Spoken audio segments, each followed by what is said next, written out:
la solution, c'est comme dans beaucoup de choses, c'est d'anticiper. C'est que ça sert à rien d'aller poser le transat ou d'aller se mettre sa serviette au bord de l'eau. Surtout quand la mer monte et que la mer est forcément basse et on marche, on devine bien ces cuvettes. Donc toujours anticiper, avoir un œil un petit peu derrière soi et puis poser le transat à 100 mètres de la mer. Pas forcément d'aller poser le transat à 800 mètres sur la plage au bout pour être posé juste au bord des vagues. En tout cas, c'est sûr on va se faire piéger, quoi.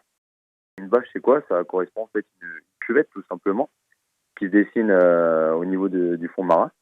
Et là où c'est piégeux, c'est surtout à la marée montante, parce que tout simplement, on a des différentes hauteurs d'eau. En marchant dans l'eau, on peut avoir 2 mètres de fond. Ensuite, il y a le banc de sable qui remonte, on est à pied, il y a 1 mètre de fond, et puis ainsi de suite. Et ça sur 500, 600 mètres. Donc, on les découvre à marée descendante, on les voit bien.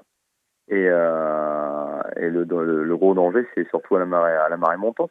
En gros, c'est simple, on est sur une petite bande de sable, on a pied, et à marée montante, la mer donc rentre et cette bassine se remplit d'eau, mais derrière nous. Donc nous, on ne le voit pas tout simplement. Et c'est le principe des vases communicants, hein, du coup. Hein. Comme ça se remplit, bah, ça crée du courant. Et une fois que la mer monte, on veut revenir au bord, bon, on va simplement arriver dans une partie où on n'aura plus pied.